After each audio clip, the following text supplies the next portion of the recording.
जब से माना गांव के बारे में सुना था, तभी से मन में वहां जाने की एक इच्छा थी। आज से 8 साल पहले जब पहली बार वो सपना साकार हुआ तो अंदर एक अलग ही खुशी थी। ऐसी खुशी जिसे शब्दों में बयां कर पाना असंभव है। इसे सिर्फ महसूस किया जा सकता है। ये एक सपना पूरा होने की खुशी थी। बरसों पुराना सपना। दिन गुजरे, महीने गुजरे और फिर कई साल। इस दौरान जिंदगी के सफर ने कई मोड़ लिए और न जाने कितने उतार चढ़ाव देखे। इन 8 साल में मैंने ज़माने को बदलते देखा है, ज़माने के साथ खुद को भी बदलते देखा है। मगर जो कभी नहीं बदला वो है पहाड़ों से प्यार, बेतहाशा प्यार। 1 सितंबर 2022 को मेरे फ़ोन में एक नोटिफिकेशन आया। हमारे साइकिलिंग ग्रुप में एक साइकिल रैली की डिटेल्स आई थी। ठीक 27 दिन बाद एक साइकिल रैली थी। रूट माना पास टू बद्रीनाथ। 14 सितंबर से पूरे उत्तराखंड में बेहिसाब बारिश हो रही थी। काफ़ी जगहों से लैंडस्लाइड और क्लाउड बर्स्ट की रिपोर्ट्स भी आ रही थी। ऐसी परिस्थिति में इवेंट पर संकट के बादल मंडरा रहे थे। 23 की रात को जब मैं गाड़ी में सामान लोड कर रहा था, उस वक्त भी मूसलाधार बारिश हो रही थी। मुझे इवेंट की चिंता थी और घर वालों को मेरी। पर वो कहते हैं ना, अगर किसी चीज़ को शिद्दत से चाहो तो पूरी कायनात तुम्हें उसे दिलाने में लग जाती है। बस ऐसा ही कुछ हमारे साथ भी हुआ। अगले 7 दिन हम जहाँ भी गए वहाँ बारिश बिल्कुल नहीं हुई। अब उसे किस्मत का हो या जो मर्जी, हमें क्या, हम तो खुश थे। लेकिन बारिश रुकने का मतलब ये नहीं कि मुसीबतें भी ख़त्म हो गई हैं। लैंडस्लाइड्स एंड ट्रैफिक जैम ने हमें काफ़ी दिक्कत दी और उसके कारण हमें जोशीमठ पहुंचने में रात हो गई थी। अगले दिन हमें बद्रीनाथ निकलना था। क्योंकि जोशीमठ से बद्रीनाथ की दूरी ज़्यादा नहीं थी और रास्ता भी 24 घंटे खुला रहता है, तो हमने सोचा क्यों ना पहले एक चक्कर रेडी गांव की तरफ मारा जाए। लेकिन अपनी किस्मत इतनी भी अच्छी नहीं थी। रास्ते में काफ़ी बड़ा लैंडस्लाइड मिलने के कारण हमें अपना प्लान बदलना पड़ा। टाइम का मार्जिन बहुत कम था, इसलिए हमने गाड़ी वापस मोड़ी और बद्रीनाथ के लिए चल दिए। हिमालय पर्वत श्रृंखला की इन खूबसूरत वादियों के बीच से गुजरती हुई सड़क में आपको जितने भी लोग दिखते हैं, उनमें से अधिकांश तीर्थयात्री हैं, चाहे वो बद्रीनाथ जा रहे हों या हेमकुंड साहिब। बद्रीनाथ में हमारा रुकने का प्रबंध टेंट्स में था। हमारा अगला दिन मंदिर के दर्शन और आसपास घूमने में निकला। दिन में हमारे पास टाइम था तो हमने साइकिल के फाइनल एडजस्टमेंट्स भी कर दिए। इस बीच एक तरफ शाम ढलने लगी थी तो दूसरी तरफ मैनेजमेंट ने हेड काउंट चालू किया। रजिस्ट्रेशन के दौरान हमें एक बुरी खबर मिली। खबर ये थी कि माना पास के रास्ते में काफ़ी ज़्यादा बर्फ़बारी हो रही थी। आईटीबीपी से अपडेट्स आई थीं कि रास्ते में कई जगह rock slides and excessive snowfall की वजह से सड़क बंद है। ग्रेफ की टीम्स दिन रात रास्ता क्लियर करने में लगी थी, लेकिन सफलता की उम्मीद कुछ खास थी नहीं।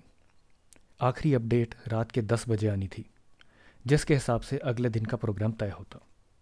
वो 4 घंटे हमने न जाने कैसे काटे। सभी लोग भगवान बद्री विशाल से इस चीज़ की प्रार्थना लगाए बैठे थे कि मौसम ठीक हो और अगले दिन हम माना पास जा सकें। लेकिन ज़रूरी नहीं कि हर वक्त दुआएं काम करें।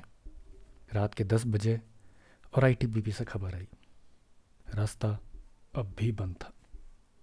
इतनी चिंता कभी ऑफिस के काम में या अपनी पढ़ाई में नहीं हुई जितनी उस रात को थी। भारी मन के साथ उस रात हम सोने गए। अगले दिन के प्लान में थोड़ा बदलाव था, लेकिन इतना तो तय था कि हम माना पास जा नहीं सकेंगे। मन को बस यही बात अंदर से काट रही थी कि बरसों पुराना सपना इतने नज़दीक पहुंचकर भी अधूरा ही रहने वाला था। यहाँ प्रकृति की उस अपार शक्ति का अंदाज़ा हो रहा था जिसके सामने किसी की नहीं चलती। सुबह नीलकंठ पर्वत और भगवान नारायण के दर्शन करने के बाद हमने अपनी साइकिल उठाई और रैली स्टार्ट पॉइंट की तरफ चल दिया। नए प्लान के हिसाब से हमें बद्रीनाथ से घस्तौली तक अप हिल 20 किलोमीटर साइकिल करके चलानी थी और वहाँ से नीचे वापस आना था। बद्रीनाथ से माना पास तक का रास्ता टोटल 55 किलोमीटर का है और क्योंकि आगे का रास्ता ख़राब था, इसलिए हमें हाफ वे पॉइंट से ही वापस आना था। आखिरकार जय बद्री विशाल की भव्य गूंज के साथ हमारी रैली शुरू हुई। माणा आर्मी चेकपोस्ट पर मैंडेटरी डॉक्यूमेंट चेक्स पूरे करने के बाद शुरू हुई घस्तौली तक की कठिन चढ़ाई। ये चढ़ाई सिर्फ इसलिए कठिन नहीं है क्योंकि ये बहुत ही स्टीप इंक्लाइन है। ये इसलिए ज़्यादा मुश्किल है क्योंकि यहाँ पर ऑक्सीजन का लेवल काफ़ी कम है। लेकिन ढीठपना तो अंदर बचपन से ही है। आज शायद पहली बार ये अपने फ़ायदे में था।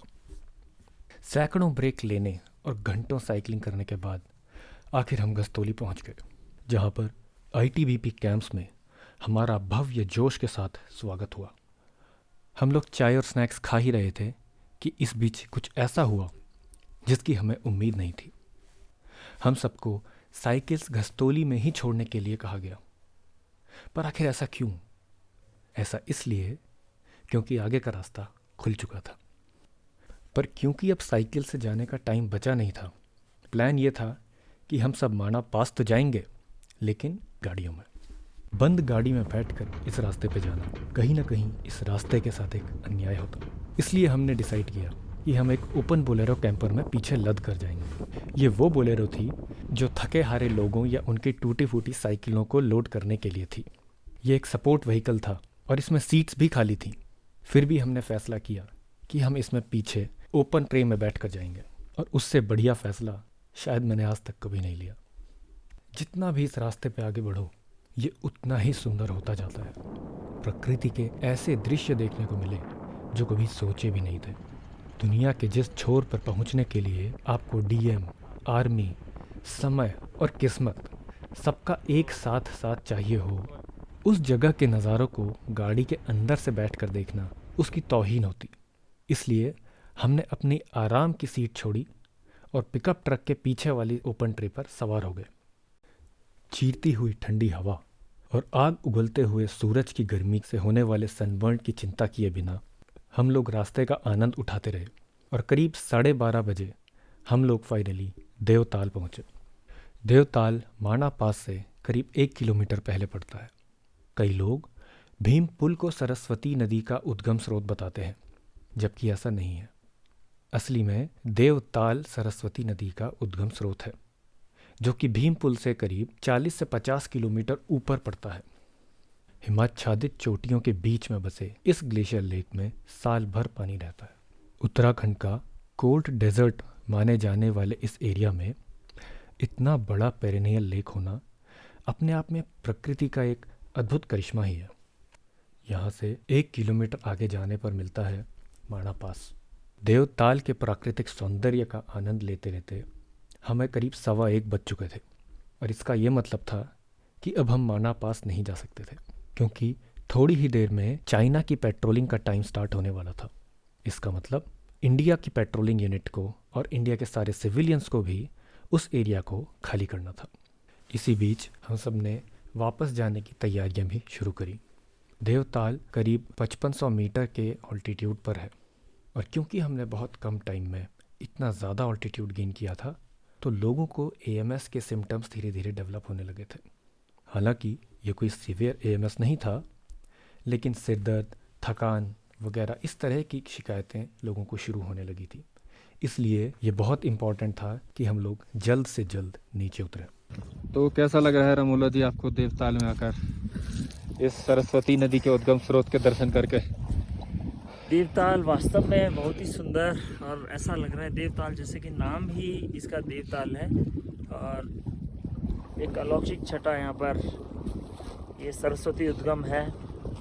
और काफ़ी हम हाइट पे आ चुके हैं। मेरे को थोड़ा सा प्रॉब्लम भी हुई है, मतलब एक दिन में ही इतना आ जाना, 3,000 से 18,000 फीट पे आ जाना एक चैलेंज तो है ही, बट लेकिन हमको थोड़ा सा ध्यान रखना चाहिए अपनी सेहत का भी। और ये यहाँ से सरस्वती का उद्गम है। ये यहाँ से नदी बहुत ही सुंदर प्रवाहित होके अलकनंदा जी में मिलती है, और गंगा देवप्रयाग में भागीरथी जी से मिलती है, और गंगा पूरे देश को सिंचित करती है, पालती है। तो ये हमारे यहाँ सांस्कृतिक महत्व है। लेकिन इसके साथ साथ मैं कहना चाहूँगा, इस पावन अगर हम इस उद्गम स्थल पर आए हैं, यह संकल्प लें कि हम इन नदियों को दूषित न होने दें, इन नदियों को साफ करने का संकल्प लें। वापसी के सफ़र का आनंद उठाने के लिए हम फिर से अपनी बोलेरो में सवार हो गए। इस ट्रिप में ऐसी बहुत सी चीज़ें थीं जो मैंने लाइफ में पहली बार एक्सपीरियंस करी थी, और उन्हीं में से एक है आर्मी कैंप में खाना खाना। वापसी में हमने गस्तौली में एक पिट स्टॉप लिया। वहाँ पर आर्मी ने हमारे लिए लंच का बहुत ही बढ़िया अरेंजमेंट किया था। क्योंकि आर्मी एरिया में फ़ोटोग्राफी प्रोहिबिटेड है, इसलिए वहाँ की कोई भी इमेज या वीडियो मैं आपको नहीं दिखा सकता। वहाँ की यादें तो बस मेरे मन में हैं। खाना एकदम सिंपल था, लेकिन उसके स्वाद का कोई जवाब नहीं।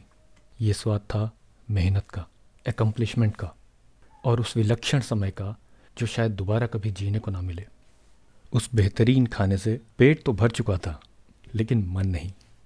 मन में एक कसक बाकी थी, और वो थी हिमालय की उन ऊंची वादियों के बीच से एक डाउन हिल साइकिल राइड करने की। और वो कसक भी आखिर हमने पूरी कर ली, गस्तौली से बद्रीनाथ तक डाउन हिल साइकिल चलाकर। ऐसे ही कुछ विलक्षण और अनमोल क्षणों को आपके साथ शेयर करने जा रहा हूँ। दिन ढल चुका था और लक्ष्य पूरा हो चुका था। मन उदास था क्योंकि अब वापसी का समय था, लेकिन साथ ही साथ एक खुशी भी थी। मैंने कोई पहाड़ नहीं तोड़ा था, ना ही कोई जंग जीती थी। मैंने तो बस एक सपना पूरा किया था। ये सपने को हकीकत में बदलने की खुशी थी। ये लक्ष्य पर विजय पताका फहराने की खुशी थी।